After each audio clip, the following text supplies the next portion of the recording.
Bonjour à tous et bienvenue dans Autofocus. Alors aujourd'hui pour cette première émission, je vais vous parler d'un sujet qui me tient particulièrement à cœur. C'est la question du prix de la photoréflexe. Encore trop souvent j'entends ici et là des gens dire que la photoréflexe coûte cher. Alors ils ont en partie raison, parce que en fonction de ce qu'on choisit, en fonction du produit vers lequel on va se diriger, effectivement ça peut coûter des sous. Mais à côté de ça, j'en ai marre de voir aussi des mecs qui vont snobber quelqu'un qui a une tout petit réflexe ou un bridge et qui est là avec son D4S, son 5D Mark III, qui dit ouais moi j'ai un gros appareil, je fais de super photos, machin et tout ça. Alors peut-être que ceux qui ont un D4S et enfin des gros appareils font de belles photos, mais peut-être aussi que c'est juste des mecs qui ont un petit peu d'argent mais qui savent pas utiliser leur appareil photo. Voilà. Là je vais vous présenter un produit qui me plaît vraiment beaucoup et qui coûte vraiment pas cher. Donc on parle bien de réflexe, donc, parce que c'est le sujet de la vidéo d'aujourd'hui, la photoréflexe à tout petit prix. Et si je vous dis que vous pouvez faire de la photoréflexe pour moins de 200 €, vous pouvez. Sans plus attendre, je vais vous parler d'un boîtier qui est sorti il y a un bon paquet d'années maintenant, mais qui me tient énormément à cœur. Il m'a été prêté par mon cousin et je l'ai déjà beaucoup utilisé et ça m'arrive de l'utiliser encore. Voilà, je l'aime beaucoup, donc sans plus attendre, je vais vous le présenter. Il s'agit du Nikon D50. Voilà, donc c'est un appareil qui est sorti donc en 2005, qui a un capteur qui est on va dire assez ridicule par rapport à ce qui existe maintenant, puisqu'il a un capteur de 6,1 mégapixels. Voilà, mais pour moi ça ne me dérange en aucun cas.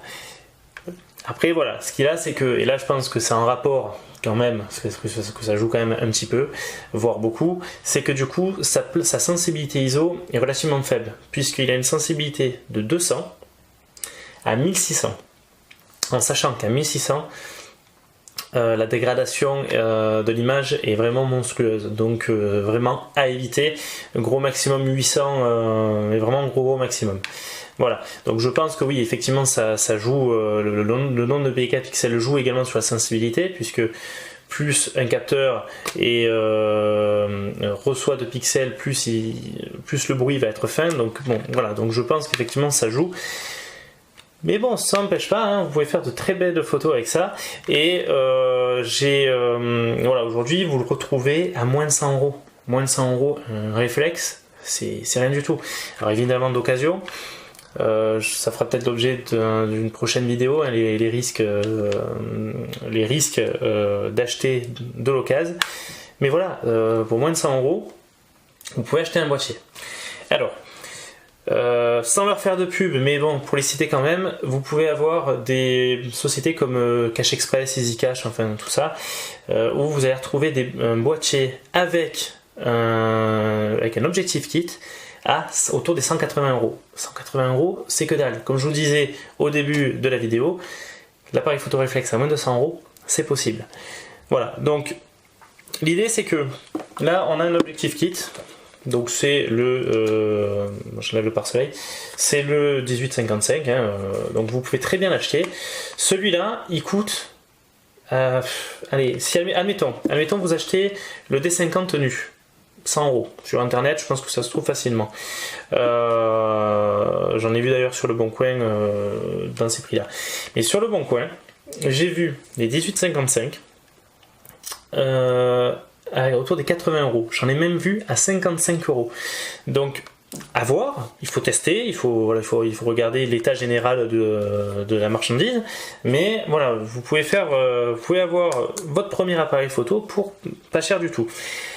L'avantage, c'est qu'avec un 18-55, vous allez pouvoir faire du paysage.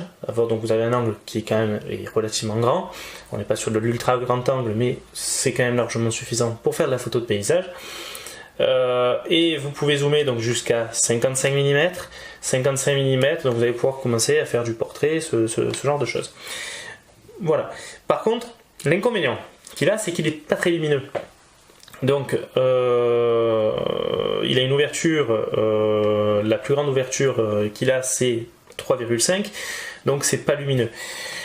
Ce que je vous conseille, c'est à la place d'acheter un zoom, c'est d'acheter une focale fixe. Là où vous allez pouvoir tirer la meilleure prestation de votre boîtier, c'est il faut acheter une focale fixe. C'est ce que je vous conseille, et pas cher du tout non plus. Il s'agit du 35 mm, donc on est sur APS-C, hein, je le rappelle, donc du coup je vous parle d'un objectif plus destiné aux APS-C. Il s'agit d'un 35 mm 1.8. En équivalent plein format, c'est comme les 50 mm 1,8 aussi. Donc c'est un objectif qui vraiment est très lumineux. Moi je m'éclate avec celui-là. Et vous pouvez faire énormément de choses. C'est-à-dire que vous pouvez très bien faire du paysage. Certes, vous serez un peu plus serré par rapport à un 18 mm, mais vous pouvez très bien faire de la photo de paysage. Vous allez vous régaler à faire de la photo de rue, parce que photo de rue, vous allez avoir un 1.8, un flou d'arrière-plan vraiment super, et c'est ce qu'on recherche hein, sur les réflexes en général, c'est ce qu'on recherche. Et vous allez avoir la possibilité également de faire du portrait, parce que 35 mm sur APS-C, vous n'avez pas une déformation, donc c'est à partir de 35 mm vous pouvez faire du portrait. Et de beaux portraits avec un joli full d'arrière-plan, donc voilà, donc là vous allez de quoi bien vous amuser. Et donc j'en reviens juste pour le prix, 180 €, c'est son prix sur Amazon, neuf, mais neuf. D'occasion, pareil, vous le trouvez autour des 100 € maintenant. 100 € plus 100 €, 200, donc voilà, pour 200 € vous pouvez faire de la photo réflexe. Voilà, et de qualité en plus. Alors, pour revenir un petit peu sur les mégapixels, bon, aujourd'hui on est un peu... les différents constructeurs font la course aux mégapixels, c'est indéniable, puisque même Canon a sorti un boîtier qui peut recevoir, donc avec un capteur 50 mégapixels, donc bon, c'est juste monstrueux, et je pense qu'en fait c'est rien du tout, parce que je pense que dans les années à venir on aura encore beaucoup plus que ça. Nikon aussi a le sien, le D800 avec 36 millions de pixels. Bon, c'est juste monstrueux. Voilà. Alors c'est sûr que les mégapixels permettent vraiment de faire beaucoup de choses. Maintenant, soyons clairs, quand vous faites une impression photo, à quel moment vous avez fait des impressions photos supérieures à un format A4? Moi personnellement en général, mais bon comme la plupart du temps, mes tirages photos c'est soit du 10 par 15, donc format classique hein, que les gens utilisent dans 90% des cas. Après donc, vous avez juste ceux au-dessus, et c'est rarement du A4, voilà, ou au-dessus du A4. Avec 6,1 mégapixels, vous pouvez faire plus du A4, puisque vous pouvez faire, alors là attendez parce que là je l'ai noté, vous pouvez faire exactement des éditions de 80 cm par 52. Je vais vous montrer une photo qui m'a vraiment plu. Je remercie d'ailleurs, je passe le bonjour d'ailleurs au sujet de la photo, Bruno, bis à toi. Voilà, donc là cette photo a été réalisée avec un 85 mm f1.4 de chez Samyang.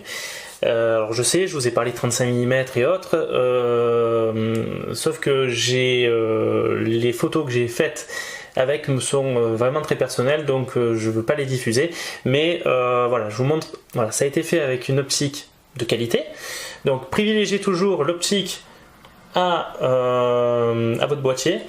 Et voilà, le Samyang 85 mm f1.4, c'est juste de la bombe. Et voilà, moi je suis vraiment très content de ce portrait. On a un joli flou, on a un joli petit flou derrière. Bon, je devais pas être à pleine ouverture là, je devais être à un 8 ou à f2. Mais voilà, donc moi c'est une photo qui me plaît beaucoup. Mais bon. Je vais quand même vous en montrer une autre qui a été prise non pas avec l'objectif kit, mais un objectif vraiment très très vieux, puisque en fait le gros avantage, je vais vous le montrer, c'est qu'en fait ce boîtier il a un autofocus. Alors vous voyez ici, Voilà. En fait, ça c'est tout simplement l'autofocus mécanique. Ça veut dire qu'il a un focus mécanique et pas électronique. Ce qui veut dire qu'il peut recevoir des anciennes optiques. Et entre autres, moi j'ai retrouvé un 35-70 de chez Photoline. Donc autant dire c'est un boîtier, c'est une optique vraiment moyenne, qui a une ouverture vraiment très faible. D'ailleurs elle est vraiment faible, mais c'est même pas marqué sur le truc. De mémoire c'est 3.5 5.6 je crois, un peu comme un objectif kit de maintenant. Donc voilà, sauf qu'elle a une plage focale vraiment faible, puisque 35, 35 on est sur le 35 mm, mais 35 mm sa plus petite ouverture étant 3.5, c'est quand même mieux 35 mm f1.8 hein. Voilà, et donc voilà, je vais vous montrer une photo qui a été réalisée avec. Donc là vous voyez que j'étais en basse lumière, donc j'avais dû augmenter mes ISO, donc c'est toujours Bruno. J'avais dû augmenter mes ISO et je suis donc voilà, il y a un léger flou de bouger, je devais pas avoir une vitesse assez rapide, mais pour autant c'est une photo que je trouve cool, c'est une photo qui me plaît, qui moi me rappelle de bons souvenirs, c'est de souvenirs heureux, on était en train de bien se marrer, et voilà, donc pour moi c'est une photo qui me plaît, et que je trouve quand même dans sa conception plutôt bien réalisée. Donc voilà, donc là je parle vraiment pour Nikon, mais l'équivalent à l'époque c'est le 350D. 350D chez Canon. Moi perso, voilà, j'ai un très bon ami qui a fait les photos de mon mariage avec un Canon 350D. Et les photos, je les trouve magnifiques. Elles me plaisent beaucoup. Ça rappelle encore des souvenirs heureux. Voilà, moi il avait fait ça en plus avec un objectif kit je crois, donc les photos sont quand même plutôt bien piquées. Non, moi je suis vraiment super content. Là je vais pas vous les montrer aussi, elles sont un petit peu personnelles celles-là, je les garde pour moi. Mais voilà, donc vous pouvez très bien avec un appareil photo vraiment ancien faire de très beaux clichés. Je mettrai en lien dans la description. Allez voir également le dernier interview qu'a fait Arnaud Thierry. Arnaud Thierry a fait une interview qui vraiment est tip top. Et le gars interviewé a fait une photo qui a fait le tour du monde avec un Canon 350D. Voilà, donc preuve en est que c'est pas l'appareil qui fait le photographe. Ça, Arnaud Thierry le dit suffisamment souvent dans le studio de poche et je partage complètement cette opinion. Voilà, donc j'espère que cette vidéo vous aura plu. Encore une fois, j'ai pris énormément de plaisir à la tourner. N'hésitez pas à me faire partager votre ressenti et voilà, exprimez-vous dans les commentaires. Vous pouvez me retrouver sur la page Facebook, donc n'hésitez pas à vous abonner à la chaîne et à vous abonner également à la page Facebook. Voilà, donc moi il ne me reste plus qu'à vous dire que si jamais vous avez un réflexe, un bridge ou même un compact, le plus important, shootez. Allez, ciao tout le monde.